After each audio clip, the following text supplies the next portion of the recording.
اتوار کے اتوار دوردرشن سے رامائن تک دیکھنے کا چسکا تھا اسے۔ حلیمہ سلیمہ قد نکال رہی تھیں اور راستہ ابھی سے ان کے لیے رضائیاں گدے بنوا بنوا کے جست کی پیٹی میں پھینک رہی تھی۔ ندیم بچپن سے ہی رونے دھونے والا تھا، حلیمہ سلیمہ میں لڑکپن سے ہی ایکا تھا۔ سرفراز کو ولایت گئے 2.5 سال ہو گئے تھے۔ پچھلے سال گھر میں ٹی وی بھی آ گیا تھا۔ فون سننے کے لیے البتہ ابھی تک ڈاکخانے جانا پڑتا تھا۔ سرفراز نے پچھلے سال ہی جوڑی سے شادی کی تھی۔ کہتا تو یہی تھا کہ اسے کلمہ پڑھا کے اب اسے جوڑی جمیلہ کر لیا ہے، مگر دادی سمیت کسی کو یقین نہیں تھا۔ بھلا چوڑے بھی کبھی لین پہ آتی ہیں؟ دادی کو اپنی نسل خراب ہونے کا بڑا کلک تھا۔ ہائی سرفراز کے ابا، اب ہمارے پوتے پوتری بھی بو مارے ہوں گے جیسے چوڑے ہوتے ہیں۔ انگریزوں کے چوڑے بو والے نہیں ہوتے، دادا جی نے اپنی منطق جھاڑی۔ نہ جی، چوڑا چوڑا ہی ہوتا ہے، پاں میں عطر میں ڈبکی لگا کے آئے، اس کی چاہ ہی بری ہوتی ہے، اور انگریز تو نہانے بھی نہیں ہوں گے، ادھر ٹھنڈ جو اتنی ہوتی ہے، اور میموں کی تو سنا ہے جوئیاں بھی بہت ہوتی ہیں، جوؤں نے ہی خون چوس چوس کے ان کے بال پھیکے رنگ کے کر دیے ہوتے ہیں۔ ویسے تو سرفراز شروع سے دادی کا سب سے چہیتا بیٹا تھا، آخر کالج تک گیا تھا۔ کیا ہوا جو کالج سے ڈگری لیے بغیر ہی نکل آیا؟ اب کون سی ڈگری 4 مہینے میں ملتی ہے، مگر گیا تو تھا نا کالج، جو اس بات کا پکا ثبوت ہے کہ اس نے میٹرک کسی نہ کسی طرح سے پاس کر لیا تھا۔ اوپر سے وہ سہیل اور اشرف کی نسبت ذرا منہ متھے بھی تھا۔ گورا چوڑا ماتھا، کھلی کھلی آنکھیں، ناسیں ذرا زیادہ پھیلی ہوئی اور ہونٹ تھوڑے باہر کو لٹکے ہوئے تھے، مگر کیا ہوا، گورا رنگ اور کھلی آنکھیں سب عیب ڈھک لیتی ہیں۔ تیسری وجہ جو سرفراز کو دوسرے بھائیوں سے ممتاز کرتی تھی وہ یہ کہ وہ ماں باپ کا چاپلوس پڑا تھا۔ سہیل فطرتاً لاؤ بالی اور اشرف چڑچڑا تھا۔ سرفراز کو عادت تھی ماں کی منجھی پہ چڑھ کے اس کے تکیے پہ سر رکھ کے بھائیوں کی چغلیاں کرنے کی، باپ کے سر پہ کالا کولا لگاتے ہوئے اللہ معاف کرے اس کی حسن و جوانی کی تعریفیں کرنے کی۔ اس لیے ماں باپ دونوں اس سے زیادہ خوش تھے بنسبت اشرف اور سہیل کے، اور اشرف اور سہیل دونوں کو اس کا جلاپا بھی بہت تھا۔ اسی لاڈ پیار کی وجہ سے ادھر سرفراز کے منہ سے ولایت جانے کی فرمائش نکلی اور ادھر دادا دادی نے سب جمع جتھا نکال کے دوسرے لڑکوں کے واویلا مچانے کے باوجود اسے روانہ کر دیا۔ مگر جیسے ہی اس نے جوڑی سے شادی کی، اس سب سے زیادہ چہیتے بیٹے کا سٹیٹس چھن گیا۔ اب ماں باپ کو اس سے بے پناہ گلے تھے، اٹھتے بیٹھتے رونے روئے جاتے اس کی طوطا چشمی اور بے دیدی کے۔ اشرف نے تو خیر ساری عمر یہ چالاکیاں نہ سیکھی، البتہ سہیل نے موقع غنیمت جان کے ماں باپ کی زندگی میں لاڈلے بیٹے کا خانہ خالی دیکھ کے اسے بھرنے کی کوشش کی، اور کسی حد تک کامیاب بھی رہا۔ کسی حد تک اس لیے کہ جب جب ولایت سے سرفراز کے منی آرڈر آتے اس کی شبیہ پھیکی پڑ جاتی اور کچھ دن تک گھر میں پھر سے سرفراز سرفراز ہونے لگتا۔ آج کل پھر سے یہ نام گونج رہا تھا گھر کی فضاؤں میں، کیونکہ سرفراز اپنی بیوی جوڑی یعنی جمیلہ کو لے کے پاکستان آ رہا ہے۔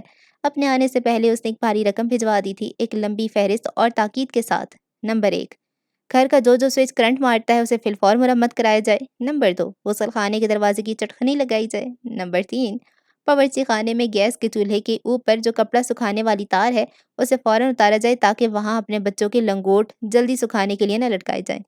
نمبر 4، کال بیل لگائی جائے تاکہ ہر 2 منٹ بعد کنڈا کھڑکانے کی مکروہ آواز کانوں میں رس نہ گھولے۔ نمبر 5، اوپر والی منزل پہ ایک اور کمرہ ڈلوایا جائے تاکہ سرفراز اور اس کی بیوی کو مکمل پرائیویسی مہیا کی جا سکے۔ اس والی ہدایت پر دادی نے ایک ایک بندے سے پرائیویسی کا مطلب پوچھا تھا، کوئی بھی تسلی بخش جواب نہ مل سکا، اور جب کسی شامت کے مارے نے دے دیا تو دادی نے چپل اتار لی۔ بیڑا تر جائے، کھو میں جائے پرائیویسی، شرم دا گھاٹا، اپنے منہ سے مانگ رہے، ہائے۔ نمبر 6، بھابھیوں سے کہا جائے اپنے بچوں کو کنٹرول میں رکھیں۔ نمبر 7، اور آپ سے تاکید ہے کہ آپ اپنے بچے یعنی سہیل کو کنٹرول میں رکھیں، خاص طور پہ اس کی زبان کو۔ نمبر 8، چھوٹی بھابھی سے کہا جائے کہ جمیلہ کو الرجی ہے اس لیے اگر بتیاں جلانے سے پرہیز کرے۔ اس پر دادی نے پھر سے نکتہ اٹھایا، الرجی کی بلا ہے؟ اسی وقت یہ لفظ اتنا زبانی زد عام نہ تھا، اب تو خیر فقیر فقراء بھی مزے سے کہہ دیتے ہیں کہ ہمیں فلاں چیز سے الرجی ہے، دھمکان سے الرجی ہے۔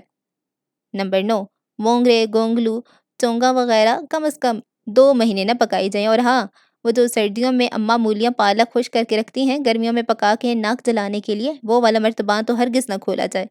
نمبر 10، اونٹ پٹانگ رشتہ داروں کا داخلہ اس تمام عرصے میں سختی سے بند کیا جائے، خصوصاً زینب پھپھی، کیونکہ اس کے کرایہ دار کے ساتھ سرفراز کا عشق پیچھا چلتا رہا اور چاچا عابد جس کے 250 روپے سرفراز نے 9 سربازی کر کے ہتھیار لیے تھے جانے سے پہلے۔ نمبر 11، حلیمہ سلیمہ کے سر سے جوئیں ختم کی جائیں۔ نمبر 12، ابا جی کی گیس کے عارضے کا علاج کرایا جائے، ان کو جوڑی کے ہوتے ہوئے قطعاً کوئی بادی چیز کھانے کو نہ دی جائے ورنہ وہ بیچاری دوسرے دن ہی گھبرا کے بھاگ جائے گی۔ اس ہدایت پہ ابا جی کی گیس دماغ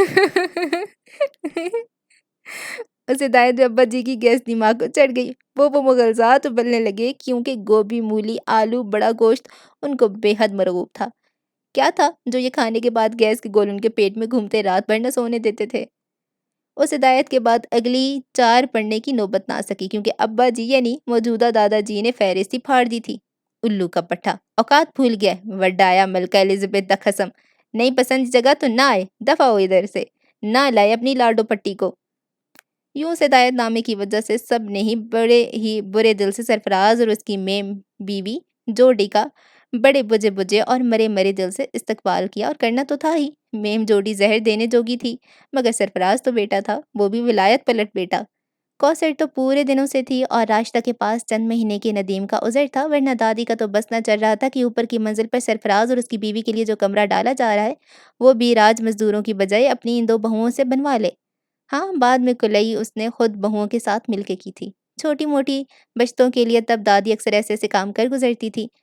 منجی بن لینا، پیڑھی ٹھونک لینا، دروازوں اور دیواروں پہ اینٹ سفیدی گھول کے کلئی کرنا، پیتل کے بڑے بڑے دیگچوں اور سینیوں پہ لیمن اور سرکہ مل مل کے چم چم کر لینا۔ سرفراز کی آمد پہ وہ سب تیاریاں ہوئیں جو عید کی آمد سے پہلے ہوتی تھی۔ ہر کمرے کی پرچھتی پر بڑے ساس اور دونوں بہوؤں کے جہیز کے برتن جو سارا سال مٹی دھول خود پہ جماتے رہتے اتار کے رگڑے اور مانجے گئے۔ لنڈے سلائے پردے دھو کے استری کر کے وہ 12 ڈوری سے باندھے گئے۔ اسٹیل کے گلاس گھر والوں کے لیے مخصوص کر کے شیشے کے گلاس نکالے گئے۔ تب سارا گھر سویرے سویرے تام چینی کے بڑے منہ والے پیالوں میں چائے ڈال کے اندر باقر خانیاں بھگو بھگو کے کھاتا تھا ناشتے میں۔ اب چینی کی پتلی پتلی کپ پرچیں نکالی گئیں، نئے تولیے، خوشبو والا صابن، ساٹن کی بستر کی چادر، نئے تکیے روئی سے بھروائے گئے اور ایسے دبا کے بھروائے گئے کہ بس لگے کہ ابھی پھٹے کے پھٹے۔ آخرکار سرفراز اور اس کی میم بیوی کی سواری اتری۔ جوڑی اتنی بھی میم نہیں تھی، رنگ گورا تھا مگر بھوری چھائیوں اور سرخ تلوں سے بھرا ہوا، آنکھیں نیلی تھی مگر بہت ڈھونڈنے کے بعد نظر آتی تھی۔ سرسری سا دیکھو تو بس لگے کہ ماتھے کے نیچے 2 فیروزی نقطے ڈالے ہوں گے کسی نے۔ ستواں ناک تھا مگر اس کے مسام اتنے کھلے اور ہوادار تھے جیسے کسی نے میخیں گاڑنے کے بعد نکال لی ہوں اور سوراخ باقی رہ گئے ہوں۔ ہونٹ گلابی مگر وہی آنکھوں والا حال کہ ناک کے نیچے ایک باریک سی گلابی لکیر کھینچی تھی اور ماشاءاللہ کیا خوب طویل کھینچی تھی، اس کان سے لے کر اس کان تک۔ غرض یہ کہ دینے والے نے جوڑی کو وہ سب نوازا تھا جو حسن کے لوازمات میں شمار ہوتا ہے، گلابی ہونٹ، نیلی آنکھیں، گورا رنگ، سنہرا بال، ستواں ناک، مگر ساتھ اس بات کا بھی پورا بندوبست کیا کہ وہ ان پہ مغرور ہو کے اوقات سے باہر نہ ہو جائے۔ ویسے اخلاق کی اچھی تھی، دبا دبا کے سب سے گلے ملی، بلا وجہ سب کے گال چٹا چٹ چومے۔ دادی نے تو اس کی بغلیں تک بطور خاص سونگھی کہ نہاتی بھی ہے یا نام کی مسلمان ہوئی ہے، اور حرکتیں وہی چوڑوں والی، مہینوں نہ نہانے والی۔ آئے ہائے، تل کتنے اس کے منہ پہ۔ بڑی بھابھی تائی جی نے اس کے گورے چٹے رنگ کے آگے اپنی جھلسی ہوئی رنگت کا عیب چھپانے کے لیے نکس نکالا۔ اور کیا بھرجائی، تلوں والا لڈو لگ رہی ہے، سہیل نے کہکا لگایا، یا پھر تلوں والا کلچا۔ وہ شاید اس بیان پہ مزید اضافے کرتا کہ راشدہ نے نظروں ہی نظروں میں گھور کے چپ کرایا۔ سرفراز ادھر ہی تو آ رہا تھا، یہ تحفے آپ سب کے لیے۔ باہر 2.5-3 سال رہنے کے بعد بڑا بیٹا بڑا تمیز والا ہو گیا تھا سرفراز، تو کار کرنے کی بجائے آپ جناب کرنے لگا تھا، اور دید لحاظ والا بھی ہو گیا تھا، تبھی تو تحفے لایا تھا۔ ان کی کیا ضرورت تھی سرفراز؟ راشدہ نے تکلف چھاڑا۔